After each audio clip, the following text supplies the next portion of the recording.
मोहम्मद खान लगारी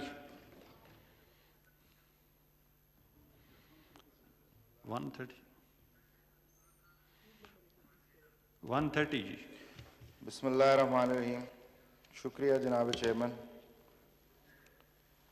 जनाब चेयरमैन, सबसे पहले तो मैं जनाब वज़ीर आज़म को और अपनी हुकूमत को मुबारकबाद पेश करना चाहूँगा कि इस टाइम में जब इस कोरोना वायरस ने, इस वबा ने पूरी दुनिया को अपनी लपेट में ले रखा है, इन मुश्किल हालात में एक ऐसा बेहतरीन बजट पेश करने पर मैं मुबारकबाद पेश करता हूँ। जनाब स्पीकर, इस बजट में कोई टैक्स नहीं लगाया गया, बल्कि कई शोबों का पैसा बढ़ाया गया, गरीब पर कोई बोझ नहीं डाला गया और एहसास प्रोग्राम के लिए पैसे बढ़ाए गए। जनाब स्पीकर, सेहत के शोबे में भी इंक्रीज हुई बजट में, जो कि आजकल के हालात में आपको पता है कितना ज़रूरी है। ये कोरोना की वबा, इसने पूरे मुल्क को लपेट में ले रखा है।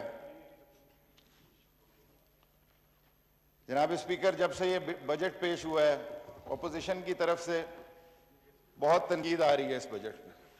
मैं ये समझता हूँ कि ये तनकीद का टाइम नहीं है, ये जाने बचाने का टाइम है। वो कहते हैं जनाब स्पीकर कि जान है तो जहान है। अगर इस मुल्क में जानें बचेंगी तो मईशत और इकॉनमीज भी ठीक हो जाएंगी।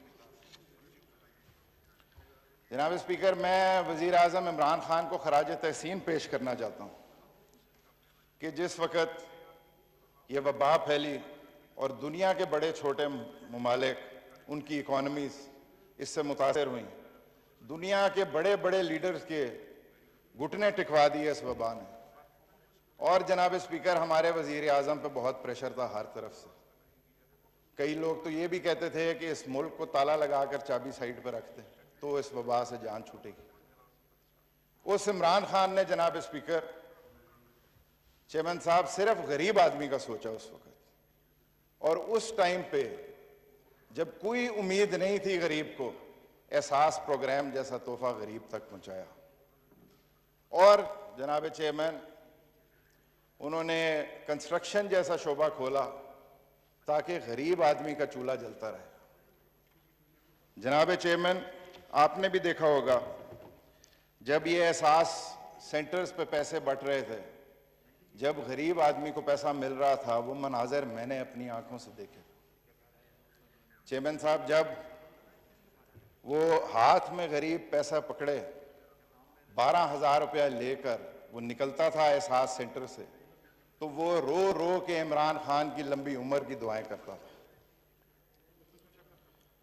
जनाब चेयरमैन, मैं यहाँ खराज तहसीन पेश करना चाहूँगा अपनी पाकिस्तान आर्मी को, जिन्होंने हुकूमत के साथ खड़े होके और अभी तक खड़े होके इस वबा का मुकाबला कर रहे हैं।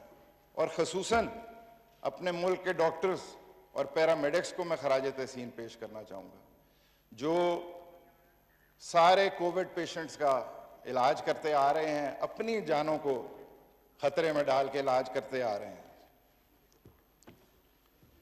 चेयरमैन साहब, एग्रीकल्चर पे यहाँ काफ़ी बातें हुई।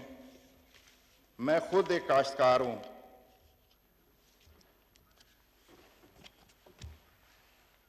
एग्रीकल्चर हमारे मुल्क की रीढ़ की हड्डी है, बल्कि मैं ये कहना चाहूँगा कि हमारी इकॉनमी की रीढ़ की हड्डी है। 65% से ज़्यादा पाकिस्तानियों का ज़रिया माश किसी ना किसी तरीके से ज़राअत के शोबे से मुंसलिक है। जनाब चेयरमैन, हमारी कॉस्ट ऑफ प्रोडक्शन बहुत ऊपर जा चुकी है। हमारी कॉस्ट ऑफ प्रोडक्शन इतनी ऊपर जा चुकी है कि हम एक्सपोर्ट मार्केट्स में compete नहीं कर पा रहे। हमने इस कॉस्ट ऑफ प्रोडक्शन को नीचे लेकर आना है ताकि हमारा किसान, काश्तकार एक्सपोर्ट मार्केट्स में compete कर सके। जनाब चेयरमैन, हमें अपने सिस्टम्स इंप्रूव करने की ज़रूरत है। जो इमदाद, जो सब्सिडीज़ गवर्नमेंट की तरफ से जाती हैं, वो ये फर्टिलाइज़र वाले, पेस्टिसाइड्स वाले, ये गरीब किसान तक नहीं पहुंचने देते। फर्टिलाइज़र और पेस्टिसाइड डीलर्स बिल्कुल बेकाबू हो चुके हैं। जनाब स्पीकर, वो किसानों को अपनी उंगलियों पर नचाते हैं। हमें एक कंटिन्यूअस एग्रीकल्चरल पॉलिसी की जरूरत है। हमें डिलीवरी ऑफ टेक्नोलॉजी की जरूरत है। जनाब स्पीकर, दुनिया में ज़राअत का शोबा बहुत तरक्की कर गया है। हमें वो टेक्नोलॉजीज लेकर आनी है और अपने किसान और काश्तकार को देनी है जिससे उनकी प्रोडक्टिविटी बढ़ सके, जिनसे वो प्रोग्रेसिव फार्मिंग कर सकें। जनाब चेयरमैन, हमें सीड डेवलपमेंट की जरूरत है।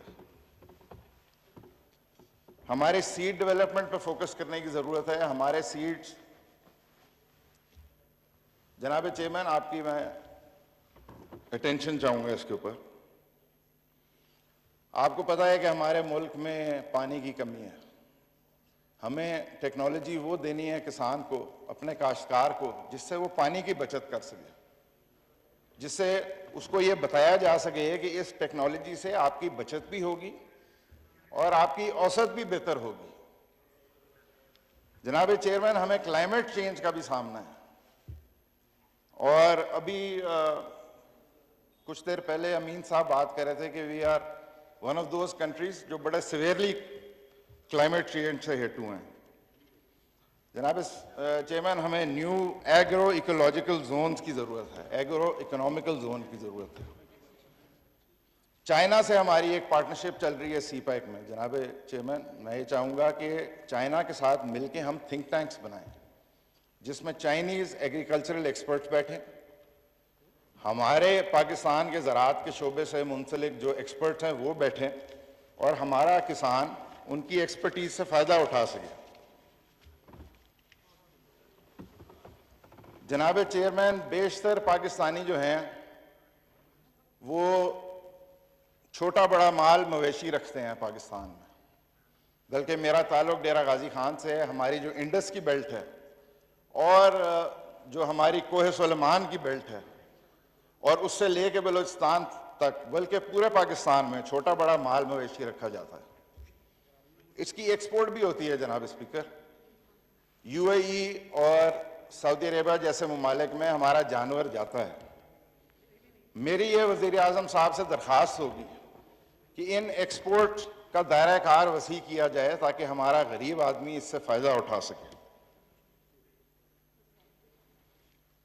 जनाब स्पीकर, लोकस्ट पे, टिड्डी दल पे भी यहाँ बहुत बात हुई। मेरे हिसाब से अगर टिड्डी दल कंट्रोल ना हुआ तो ये कोरोना से ज़्यादा इकोनॉमिकल नुकसान हमारे मुल्क को दे सकती है। इस पे काम हो रहा है और मैं इंसिस्ट करूंगा कि इस पे और काम होना चाहिए ताकि इसको हम कंट्रोल कर सकें। और सबसे ज़रूरी चीज़ जनाब चेयरमैन, मेरी वज़ीर आज़म साहब से ये दरख्वास्त होगी कि एग्रीकल्चरल पॉलिसी मेकिंग में किसान काश्तकार को ज़रूर शामिल किया जाए। जनाब चेयरमैन, मैं आखिरी बात करूंगा। ख्वाजा आसिफ साहब बैठे हैं, इन्होंने अगले दिन तकरीर की। इन्होंने अपनी तकरीर में साउथ पंजाब का जिक्र किया। मेरा ताल्लुक जनूबी पंजाब के ज़िला डेरा गाजी खान से है। इन्होंने अपनी तकरीर में जनाब चेयरमैन नए और पुराने पाकिस्तान का जिक्र किया और पुराने पाकिस्तान के साथ साथ बार बार इन्होंने कहा कि नवाज शरीफ का पाकिस्तान। जनाब चेयरमैन, नवाज शरीफ का पाकिस्तान से क्या ताल्लुक? उनके बच्चे लंदन, पैसे लंदन, फ्लैट लंदन, बजाते खुद प्लेटों समेत लंदन, उनका पाकिस्तान से क्या ताल्लुक वास्ता? खाया साहब ने यह भी फरमाया कि हम देंगे जनूबी पंजाब। सर, इसी तख्ते लाहौर से तो हम तंग थे, सालों से तंग थे, जो हमने ये जनूबी पंजाब का महाज बनाया था। हमारे हिस्से की तरक्की भी ऑरेंज ट्रेन और जंगला बस सर्विस में गई, ग्रीन लाइन में। इनसे तंग आके जो हमने ये फैसला किया था कि हम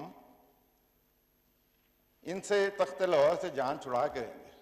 जान क्या छुड़ाई थी जनाब स्पीकर? मियाँ शहबाज शरीफ साहब बजाते खुद उधर आ गए और मेरे मुकाबले में इलेक्शन लड़ने का फैसला कर लिया। फिर जनाब स्पीकर, जनूबी पंजाब की अवाम ने, डीजी खान की अवाम ने तहसील कोट छुट्टा और चोटी जरीन की आवाम ने अपना फैसला सुनाया। जिस फैसले के नतीजे में मैं आज आपके सामने इस अवान में खड़ा हूं, चेयरमैन साहब ये देंगे जनूबी पंजाब हमें? ये इमरान खान का वादा है और इमरान खान अपना वादा पूरा करेगा। मैं यहां पे कहना चाहता हूं कि मखदूम शाह महमूद कुरैशी साहब ने इस पर बड़ा काम किया, हमारा सेक्रेटेरिएट भी बन रहा है इंशाल्लाह, लेकिन मैं फिर भी इंसिस्ट करूंगा कि सेक्रेटेरिएट से हमारा काम नहीं चलेगा, हमें इंशाल्लाह सूबा इमरान खान से चाहिए और हम लेंगे इंशाल्लाह। वाइंड अप प्लीज जनाब चेयरमैन, सरदार साहब। वो आखिरी बात सर, हमारे वहाँ पे एक हिल स्टेशन है डेरा गाजी खान में, फोर्ट बंडरू। वो तकरीबन इंटीरियर बलूचिस्तान, लोअर लही तक, इंटीरियर सिंध और जनूबी पंजाब के हिस्से को कैटर करता है। इंतहाई खूबसूरत जगह है, अगर उसको डेवलप किया जाए तो वो एक हिल स्टेशन, एक टूरिस्ट रिजॉर्ट ज़बरदस्त किस्म का बन सकता है। और उस पर काम काफ़ी हुए मगर पाए तकमील तक कोई चीज़ नहीं पहुंची, बल्कि इंटरनेशनल फंडिंग भी उसमें आसानी से आ सकती है। मेरी ये गुजारिश होगी वज़ीर आज़म साहब से कि वो इसके ऊपर फोकस करें और इसके ऊपर कोई काम किया जाए। जनाब स्पीकर, बहुत शुक्रिया। Thank you very much ji.